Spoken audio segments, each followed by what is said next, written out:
is that in biomolecules we have what we call naturally occurring esters or fatty acids. So we have what we call as fatty acids and glycer or other alcohols. Okay, so these are the basic things that actually make these lipids. Okay, and then we have certain examples that we're going to look at. Amongst lipids, we have what we call the fats, we have what we call the waxes, we also have the fat soluble vitamins. Okay, we have the fat soluble vitamins. So when you look at these fat soluble vitamins, these are vitamins that are able to dissolve in a fat, in short. So an example, we have vitamin A, vitamin D, vitamin E, and K. So these are the fat soluble vitamins that we have. Okay, so having looked at this, we're going to look at the characteristics of lipids in general, right? Okay, so when we look at characteristics, we're looking at how can you know if you just look at this biomolecule, how can you tell that this is a lipid? Okay, so the first thing we note that is that lipids are naturally insoluble in water. So they're insoluble in water. So this is to tell you that when you, for instance, if you get a glass of water and add oil, you discover that it will just float on water. So this is to prove to you that oil can't actually dissolve. It can't really go in the solution, hence it just floats. So this is what we mean when we say it's insoluble in water. Okay. Having said that, we are also going to look at from where these are extracted. For instance, having said that it's insoluble in water, we'll also see that it's extracted from cells using organic solvents. For instance, ether. Okay, so we can extract it from a cell using ether, chloroform, or benzene. So when you look at these elements, we're able to extract. To extract is to actually remove this element of a lipid from an organic compound. So we can use an ether, chloroform, or benzene. Okay, so these are the things that we can actually use when we are talking about lipids, extraction of lipids. Then let me just use a different color. So we'll go next, we're going to talk about functions. Okay, what are the functions of these lipids? So you need to know that it is very cardinal for us to actually get to learn about these functions, because even in the exam they would mumbo jumbo these functions. So it's good that you know them. So we have energy storage. Okay, I'm sure you've heard that lipids are able to store more energy than even carbohydrates. So as we go further, you're going to learn how and why exactly this happens. Then we also have what we call as cell signaling. So I'll explain this function. So when we talk about cell signaling, we're going to talk about the membrane. So when you look at the membrane, it's called a lipid bilayer. So we'll look at something like this. Okay, so don't worry, this is just a rough drawing. So when we talk about cell signaling, on the membrane we have what we call glycolipids. They look like worm structures, sort of. Anyway, this is just a drawing. So when you look at these glycolipids, they're able to signal, or rather there is what we call cell communication. Okay, so this is to tell you that these lipids, they're able to they're able to communicate with other cells using the glycolipids.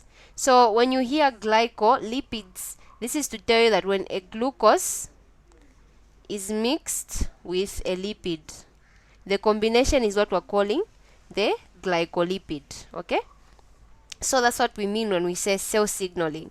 It means these lipids are able to communicate with other cells.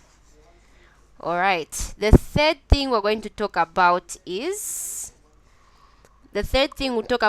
structural support. Structural. I advise that you write these things down somewhere. So we have structure, support of cell membranes. So like I mentioned, lipids are, okay, sorry, I'm just going to shortcut that. Okay, so these lipids they play a huge role in making the structure of a cell membrane. So we're going to see that. Then another thing is we have what we call buoyancy. Okay, so this is the ability of something to float, right? Sorry, I think, okay, let me just correct that mistake. Okay, so when you look at buoyancy, it's an element. Okay, so when you look at a fat has that it cannot store so much water, hence you find that an organism is able to float when it has these lipids in it. Okay, then we also have what we call, let me just erase this. Okay, so we have also what we call the waterproof. Okay, so waterproof. So when we say something is waterproof, it means it cannot easily get wet. So since these lipids are insoluble in water, it means they are waterproof. If you put water on top, it will not sink in. That's what we mean. Then the other thing is that they're used for protection of internal organs. So protection of internal organs. Sorry, internal organs. So when you look at this, we have what we call the rib cage. Sorry, but it looks something like this. So if these are the ribs, we have the heart inside there. We have lungs coming from one side and the other side. So this rib cage is the secondary thing that protects these lungs. But we also have, when you look at the heart in general, it has a lot of fat around it. So this fat is there to to absorb shock. Okay, so it's for protection of these internal organs. This is what we mean. So even if you fall, you find that you'll be protected. The impact will not be so much by virtue of you having fat.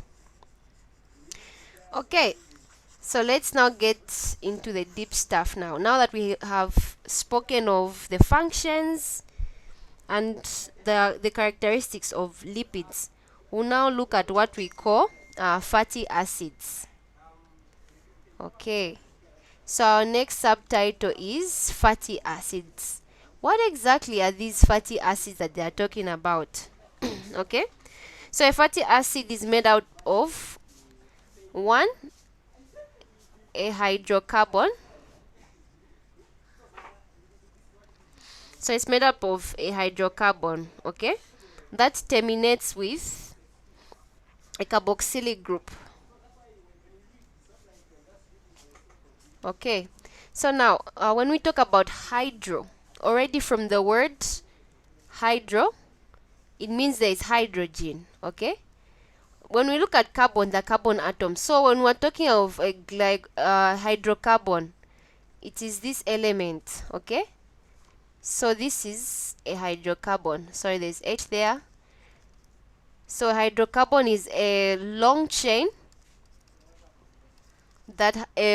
of carbon and hydrogen bonds. This is what we call a hydrocarbon. And then when we talk about a carboxylic group, it's going to be like this. Let me just use a different color so that you're able to see you're able to tell the difference. Okay, a carboxylic group is going to appear like this.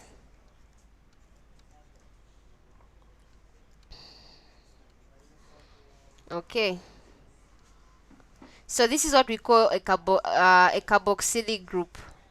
This is an acid. Okay, and this is a carboxylic group. It's an acid. And then this is the hydrocarbon. Okay, this is the hydrocarbon that is found with carbon and hydrogen atoms, and this is the carboxylic group that you're able to see at the top right here. Are we clear on the structure of a lipid?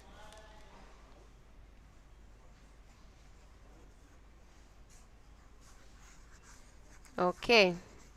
If there are no questions, we can go further. Okay, so that's what we mean when we are talking about a fatty acid. So, before I even go further, so remember I drew something like this. Okay, this is the carboxylic group. Then this is the hydrocarbon chain. Let me just draw a short one. There's something I need to explain pertaining to the structure so that you can understand. Okay, so when you look at this fatty acid right here, right, we're going to notice that it has oxygen atoms, hydrogen atoms, and carbon atoms, right? But when we look at the hydrocarbon, it only has carbon and hydrogen atoms. So when you look at this part, we have oxygen and carbon and hydrogen, right? Now when you look at oxygen, oxygen is more electronegative. Okay, so we are building up from whatever you've been learning. When we look at carbon, well, carbon is less electronegative. Okay, so same applies to hydrogen. It's the same thing. So when you look at this oxygen, like we have been talking about bonds, you find that it pulls electrons more to itself. Hence, oxygen is going to have a slight negative charge on it. Okay, so oxygen will have a slight negative charge, and because oxygen pulls electrons, hydrogen will have a slight positive charge. Now, because of these partial charges that you're able to see, you find that this part of the fatty acid is able to interact with water. Hence, we say that it is hydrophilic. Okay, when something is hydrophilic, it means it's water loving. Okay, so there's one part of the fatty acid that is water loving, and then we also have this part, the rest of the rest of the fatty acid. So you note that this part has hydrogen. Let me just draw it nicely here so that you can see what I mean. Alright, so when you look at this part, you're able to see that there is carbon that's bonded to 4 different atoms. For instance, if this is ethane, because all the electrons are involved in bond formation, like you can see here that 2 electrons, 2 electrons, 2 electrons, and 2 electrons there. Okay, because 1 electron is being gotten from hydrogen and another one from carbon. Yeah, so when you look at this, you find that there is no charge on the central atom. Okay, and then the central atom is less electronegative. Okay, so it's less electronegative. Hence, you find that this part of the hydrocarbon is going to be hydrophobic. So it will be hydrophobic. When we say something is hydrophobic, we mean that it is water hating. Okay, water hating. So it means it cannot it doesn't interact with water. So this is to tell you that a fatty acid has 2 sides. Okay, one is that it is hydrophilic, and the other is that it is hydrophobic. Okay, now when you look at these 2 terms, there is a word that they use to actually define them. There's a collective word that we use. Okay, so we call it amphipathic. Amphipathic. So when we say something is amphipathic, we mean that it has a polar side. When we say it's polar, we mean it's water loving. So polar meaning hydrophilic. Then non-polar, which is the hydrocarbon chain that you're able to see here, right? The non-polar part of it is hydrophobic. So now, the collective term, when we say something is amphipathic, it means it has two sides. It's both hydrophilic and hydrophobic. That's what we mean. So, having said that, you note that the carboxylic group was referred to as the head. Then the hydrocarbon tail. The hydrocarbon was referred to as a tail. So this is the carboxylic group. And this is the tail, okay? The hydrocarbon tail. So this is what they meant. So when you look at this in certain books where you find such terminology, this is what they actually mean. Alright, are there any questions on the structure of a fatty acid?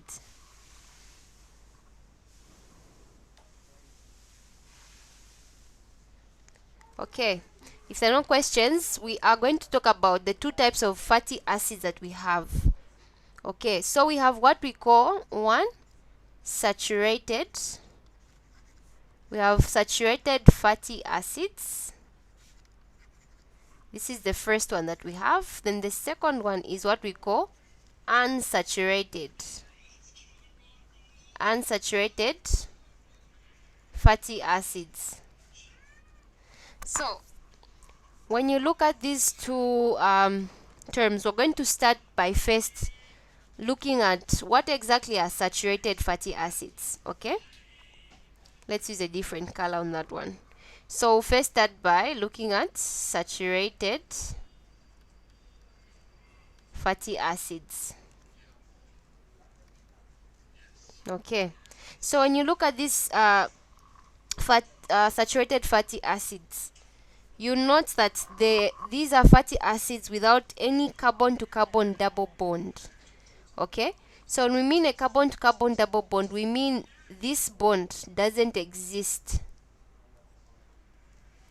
So if this is hydrogen, this bond that you're able to see here, it doesn't exist in the saturated fatty acid. So when you have something like this is the carboxylic group. You have the OH group there connected to the carbon that's connected to other things. Okay, so what you note in the saturated fatty acid is that it has no double bond. This double bond that you're able to see, you will not find it in this compound that you're able to see. It's unsaturated. It's saturated, sorry. So from the word itself, saturated, if something is saturated, it means there is no room for you to add more compound or bonds. Okay, so when you look at these are single bonds, right? These are single bonds that you're able to see. We can't just break this bond and add something else. Okay, it's different when we have this double bond. We can easily break this bond and put it there and add something, but for single bonds it's very hard. Single bonds are very hard to break. Okay, so this is why it's unsaturated. There is no carbon to carbon double bond. Okay, does anyone have a question about this?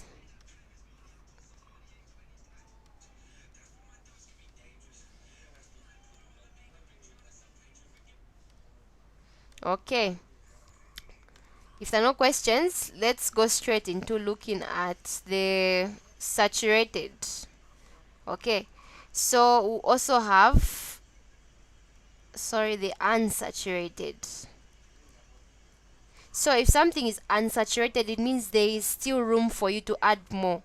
So when we look at this, the unsaturated types of fatty acids, these are fatty acids with a carbon to carbon double bond. So it can be one or more. Okay, sorry, before I go to unsaturated fatty acids, there is something that we need to know about the saturated fatty acids. Okay, so when you look at this, because there is no double bond, like we've been saying, because there's no double bond, you find that this structure is rigid. Okay, because of this absence of double bonds, it makes the saturated fatty acids rigid and not flexible. So it's not flexible, you cannot easily break it. So it's not flexible, or it's rigid. Okay, having said that, saturated fatty acids are found in certain foods like butter and cheese or coconut oil. And what else? We have fried foods. Okay, so fried foods also have saturated fatty acids. So let me give an example. When you look at butter, okay, butter is saturated such that it's going to be found in its solid state. Okay, you can't easily add another compound to butter because it's saturated. Okay, there's no room to add on there. So another thing that we're going to look at is there is this type of saturated fatty acid that is usually asked during your exams. Okay, so we need to know that type of fatty acids. So this fatty acid is called stearic acid. So stearic acid is an example of a saturated fatty acid. We need to note that it has 18 carbon atoms. Okay, and the chemical formula is CH3. Okay, so don't worry about the formula, this is just for your information. They usually don't ask about this, but I figured it's important for you to know. Okay, so the stearic acid is an example of a saturated fatty acid. Okay, now stearic acid is a waxy solid at room temperature. Okay, so at room temperature you'll find that these saturated fatty acids are solid. Okay, they're usually solid at room temperature, they are rigid. So these are some of the characters that we're able to find. So at room temperature, this saturated fatty acid is solid. Now when you look at this, you find that they are usually used in the production of detergents, soaps, cosmetics such as shampoo, shaving cream products, and so on and so forth. I think you have noticed should be those bar soaps or even Romeo or any soap. You notice that when you leave it in the bucket, if you're using a basin or a bucket, you notice that there are some whitish stuff that remain at the end. So those are the fats that we're talking about. Okay, or those are the fatty acids that are being used to make the soap and the detergents and other things. Okay, so having said that, we can now move to talk about unsaturated fatty acids. So this is unsaturated fatty acids, right? So when we look at these unsaturated fatty acids, so these are quite the contrary. They have the opposite from those what I'm talking about. These have a carbon to carbon double bond. Okay, so these are going to be arranged in such a manner. I advise that you draw something like this so that you're able to get a feel of what we're talking about. Okay, so these have a double bond somewhere. Okay, so when we look at this, you see that there's a double bond. Okay, a carbon to carbon double bond. Oh, so there's hydrogen there, hydrogen. Okay, so we have carbon there, and the carboxylic group bonded to the OH. So this is what we mean when we say unsaturated fatty acids. The presence of the double bond is what makes it unsaturated. It means we can easily add on another hydrogen atom here. For instance, let me just bring this part right here. Let me magnify it. So if this is carbon to carbon double bond, it means this bond, we're able to break it. For instance, if it's like this, right? These are the hydrogens that we're able to see. So if you see this bond right here, we're still able to add on other things. So if we can break this bond is going to go on the other side, so it will be here. We can still add on. I hope you are getting what I'm saying. Okay, we can still add on. This is what I mean. Okay, but for the saturated, you can't add anything. There's just a single bond. But for a double bond, you can break it. You can break this bond and bring it here. Okay, it can come here, or you can break it and bring it here in front. This is what we are meaning. Are there any questions up to this far?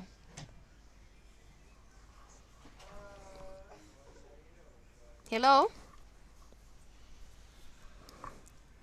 Hello? No questions.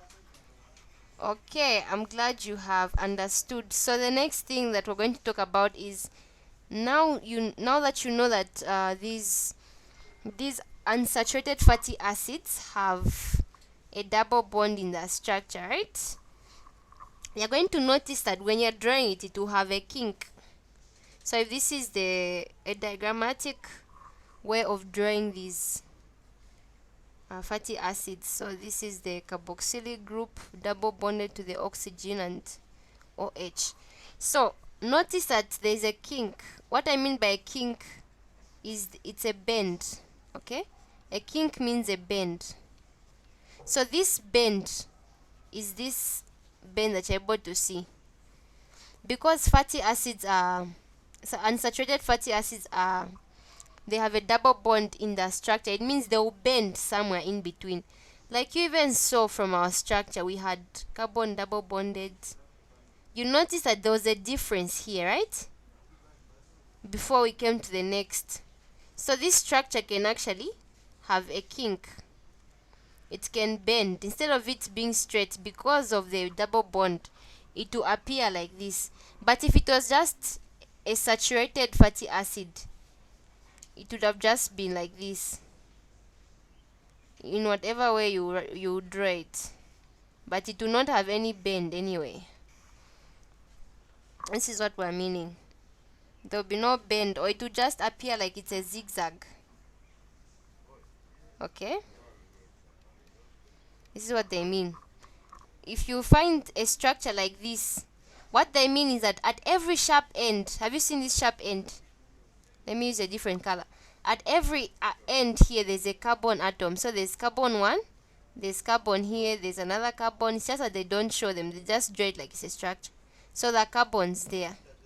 So at every sharp end, there's a carbon atom. So here there's a carbon, and so on and so forth. The carbon atoms there.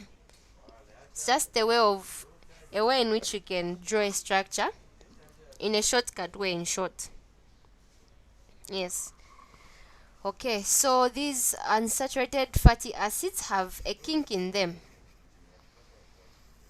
that we have talked about. Okay. Now, another thing we need to note about these unsaturated fatty acids is that at room temperature, they will not be like the unsaturated. So the unsaturated fatty acids at room temperature are actually flexible, okay, because you can easily add something onto it.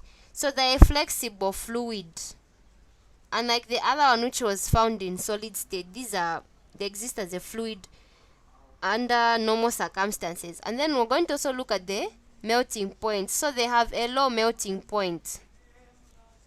Okay, this is a very important point. Write it down somewhere. So they have a low melting point at room temperature. And room temperature is what? 25 degrees Celsius, or that should be, is it 295 kelvins? Okay, never mind on that one. Let's just look at the one in degrees. So at room temperature, this is 25 degrees. You find that the melting point is very low. Okay, now these unsaturated fatty acids, they also have 18 carbon atoms. So they equally have 18 carbons.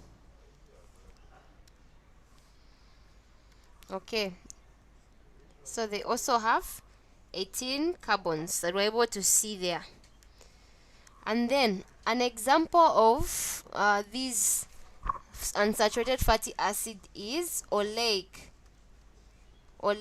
acid.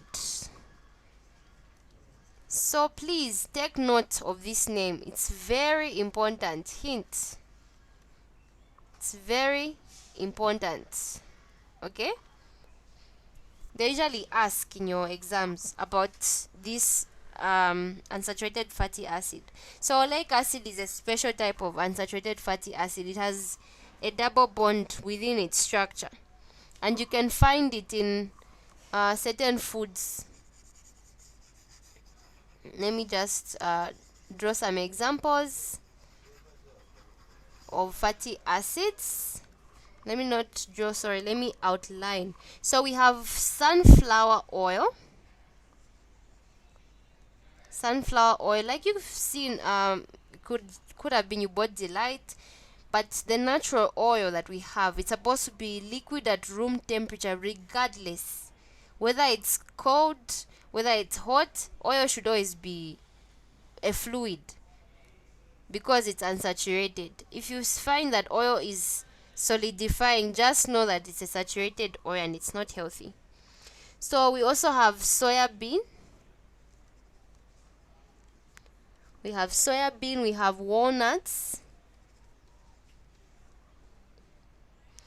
We also have olive oil. I'm sure some of you have seen olive oil. If you've noticed, in every season it will always be liquid. It doesn't change. Even avocado oil. It's also liquid at room temperature. So these are the fatty acids that we've talked about. Are there any questions so far? On the issue of the melting point, you said unsaturated has low melting point. What of saturated? So saturated will be the opposite because it will have high melting point. Okay, so when you look at this is for saturated, right? This is a saturated fatty acid. Now let me show you why this one has got a high melting point. For instance, if you find a bottle of oil, right? If this is olive oil, okay, so we have olive oil right here, and we have butter. Okay, now by butter I mean margarine or Blue Band, any butter that we're going to talk about, or cheese.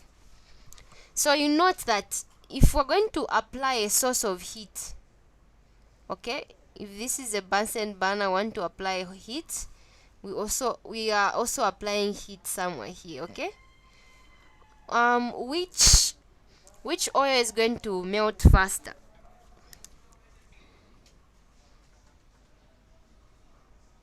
Hello? Olive oil. Yes, olive oil will melt faster, right? Because already it's liquid at room temperature.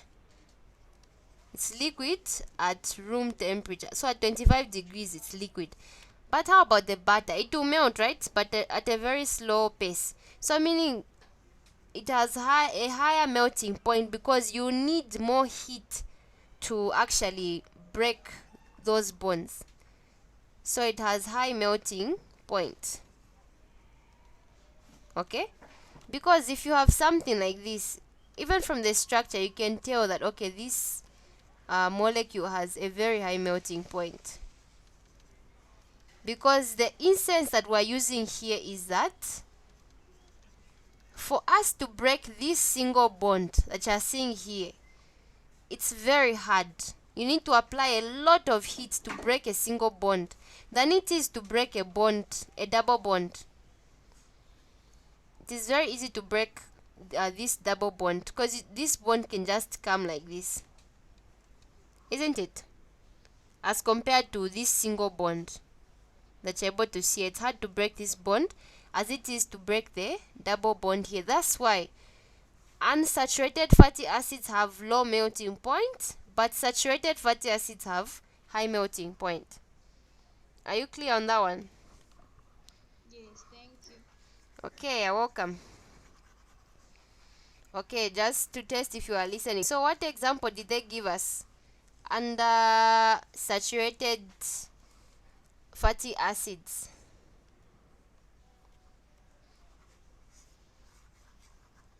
Cheese. Come again? Cheese. Yes, they gave us cheese, but there's a special one that I mentioned. So I'll start with the unsaturated, okay? The unsaturated, I just want to check comprehension. So under unsaturated, we mentioned oleic acid, right? So there's another one I gave under saturated. I even gave a formula. So if you are writing, what did you write?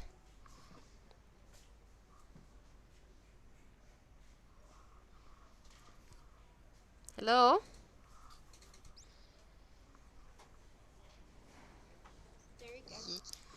Yes, correct. So please don't forget these, they're very important. Okay, you need to know them. So unsaturated, we have oleic acid. Saturated, we have steric acid. Okay, if you don't want to forget, you can even just use the first letters for saturated versus coincide with steric. This is sat and this is steric. Then the unsaturated ones, automatically you know if this one is steric, the other one will be oleic acid. So find means and ways of remembering. Okay.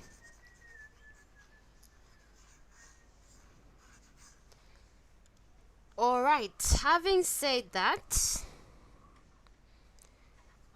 I think we need to mention something else.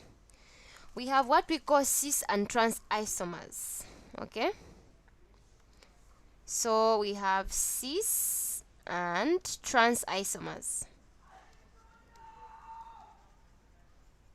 Okay, what exactly are these isomers? So when you look at an isomer, it will have the same molecular formula, but they'll differ in the way they appear in their structures. So when we say the fatty acid is cis unsaturated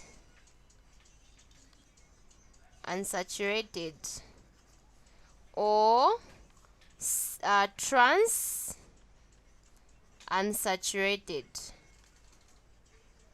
what do we mean exactly? What are they trying to insinuate? So what they mean, if something is cis means same side. Okay, same side. Trans means different side. Different side. So what exactly are we trying to talk about? When you look at this double bond here, right? These hydrogen groups, they are found on the same side. Hence, we say these are cis unsaturated fatty acids. Okay? But when we have something like this, we have one facing this side, the other one facing this side. This would be what? Trans unsaturated, because they're found on different side. We have one this side, one this side. This is trans. Cis is same side. Okay? Do you understand? We're referring to these hydrogen atoms right here. Is it clear? Okay. So that's it about the cis and trans. They're just trying to tell you that these saturated fatty acids can exist in different forms. Okay? One can be cis, the other one can be a trans. Okay. The next thing we're going to talk about is glycerol. Now that we've talked about fatty acids, we're going to talk about glycerol.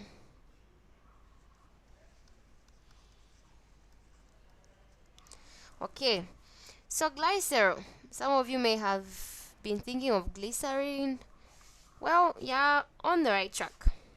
So glycerol, actually the other name is glycerin. So glycerol in brackets to mean glycerin. Okay, so it's a simple sugar. I'm sure some this is something that some people used to drink when they were young because it was very sweet. So this is a simple sugar, right? Not so complicated, very simple, and it has a polyalcohol. It's a simple sugar with a polyalcohol which combines with the fatty acids. So when they say poly, when you see this word, they mean it's a long chain. Okay, a long chain, long chain. So what they mean is that glycerol is going to be like this. Okay, if we have 3 carbons there, I don't know if you're able to see what I'm writing, but I hope you see. So the alcohol part is coming from the HO. This is known as an alcohol group, okay, according to organic chemistry, or hydroxyl, in case you find it like this. It's the same thing. So it's either it's an alcohol group, this thing is an alcohol group. So this glycerin, or rather the glycerol, is made up of, it's a simple sugar with a polyalcohol. So there is like a long chain of an alcohol. So the formula is going to be found as C3H8O3. Like you can see there, how many carbon atoms? There are 3. So there is 1, 2, 3. Let me use a different color. So we have how many carbons? 1, 2, 3. How many hydrogen atoms? We have 1, 2, 3, 4, 5, 6, 7, and 8. Down at the bottom. Then how many oxygen atoms? Let me use a different color. We have 3. We have 1, 2, 3. That's why it's C3H8O3. This is a very simple formula. So you need to know this. Jot it down, because there are certain questions where you'll be asked to identify which one is a fatty acid, which one is a protein, which one is a carbohydrate. Yes. So this is the glycerol that you're able to see right here.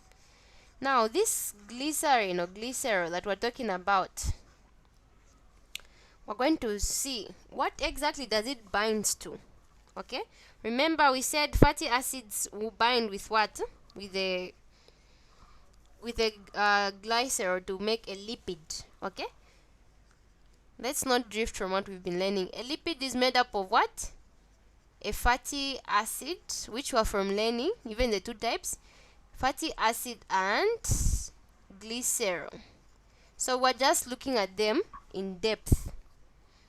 So what we note is that it is when we talk about glycerol, it is actually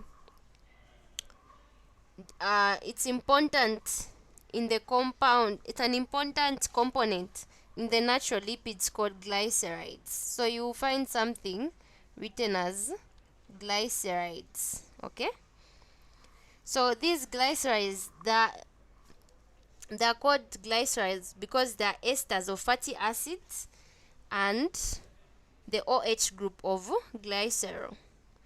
So we're going to learn how exactly is this glycerol made, or rather how is this fatty acid made.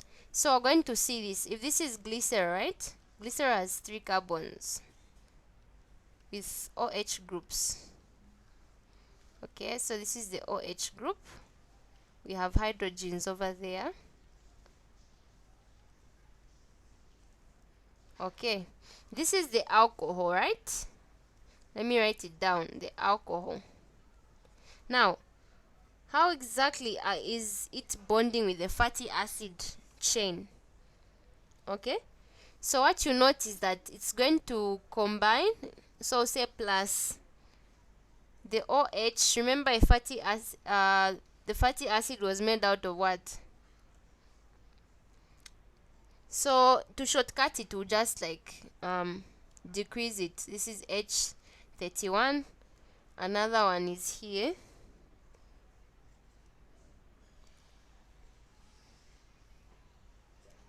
C17, H33.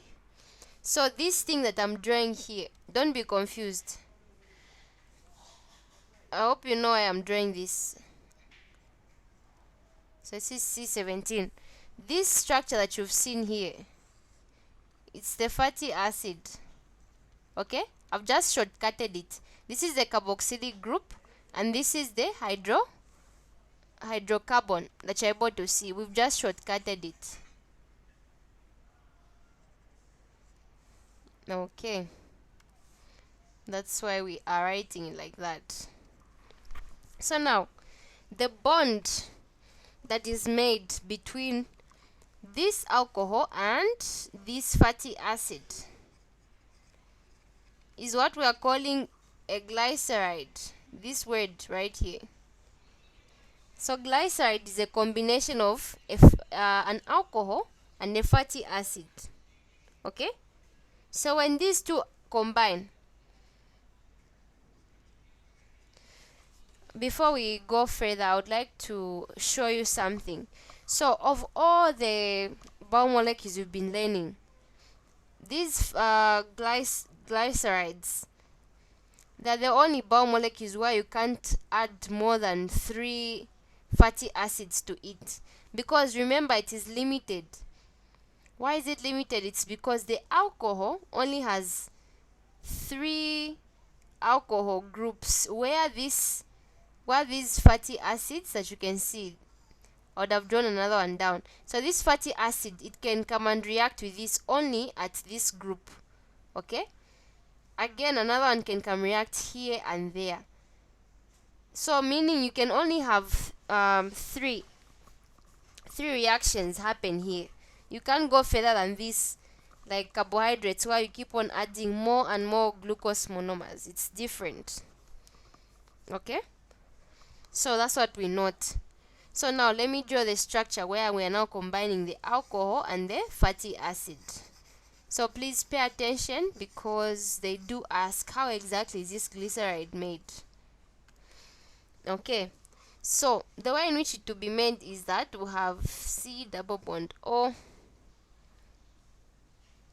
This is 15, H31. So now I want you to observe something. Okay, 17, this is H33, bonded to oxygen, bonded to CH2. Now what you're going to note is that the glyceride is, the bond has been made between a carboxylic group. How many remember this is coming from the carboxylic group, right? This COO is coming from the carboxylic group.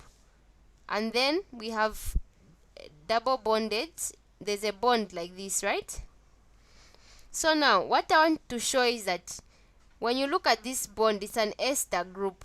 Okay, if you remember in grade 12 you meant something about esterification. So an ester is formed between an alcohol and the fatty acid. Now what you notice that in the alcohol we had an OH group combining with oxygen double bonded to C and an OH. So what you notice that okay, let me draw it differently so that you get the oomph of what I'm trying to talk about. So the double bond is like this, the OH is here.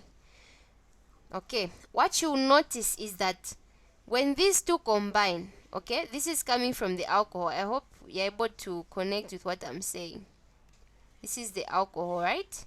I just want to show you how exactly is this bond happening. Okay, the way in which it is happening is that, let me use a different color.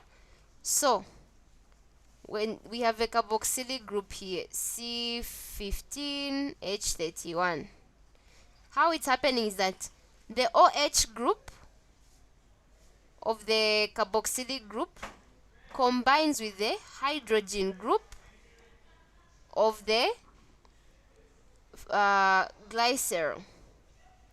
Okay, when these two combine, water will be released in a process called condensation. Okay, so when this water leaves, this is where we'll find that this oxygen will now bind here. This is the oxygen that's in between that remained after the water has been released. Okay, this is how we form an ester bond. This bond right here, this bond is what we're calling the ester bond. Okay, this is the bond that has been formed after water has been released. Are we clear on that one? Hello?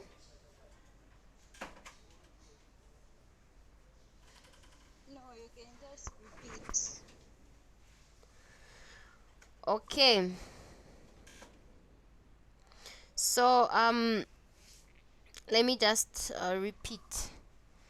Okay, sorry, before we go further, I just want to correct something here. So I said this is the alcohol, right? We have an OH group. We also have an OH group on the carboxylic group. This is the fatty acid, remember. Okay, the fatty acid we've been talking about. This is the alcohol. Now together, this combination want to make what? A glyceride. Okay, glyceride, or a lipid in short. Now, how exactly are we going to make? We note that what we learn is that seeing that glycerol has 3 hydroxyl groups, how exactly are we going to make that ester group? Okay, what I was saying is that this group, okay, this group and this group, they combine. Okay, there's a way in which they react in order for us to have an ester bond. An ester bond is this one, carbon bonded to OO. Like you can see this group that I've highlighted. So what I was saying is that when you find that the OH group of the carboxylic group, or we can say the OH group of this, reacts with the hydrogen. When this OH group of the carboxylic group reacts with the hydrogen, okay, they're going to form water. So we have the OH group coming from here, reacting with the hydrogen group. They are forming water. It's H2O, right? H2, there are 2 hydrogen atoms here reacting with one atom of water, of oxygen, sorry. So they're forming water in a process that we call condensation. Okay, it's the release of water, or dehydration synthesis. So this is dehydration synthesis, meaning you are synthesizing something or other, forming something, at the same time you're losing water. Dehydration, loss of water, isn't it? So I'm saying that the OH group of the alcohol combines with the H group on the carboxylic group, and together they form water. Water is released. What's going to be made is that there'll be an ester group that is formed. This is the ester group that I had highlighted. This group here, this group that's in red, okay, this is the group I'm trying to talk about, the ester group. Are you clear?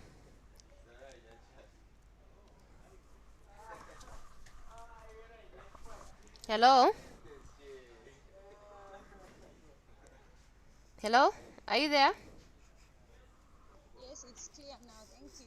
Alright, thank you so much. Okay, we have 6 minutes left. Is there anyone with a question?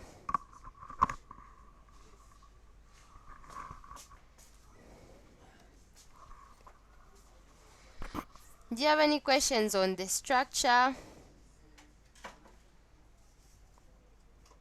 So this is a very simple topic, by the way, and one of the shortest amongst all the biomolecules. Do you have any question on this?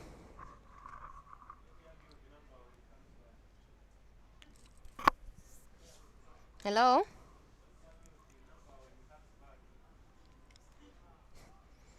Are we all clear?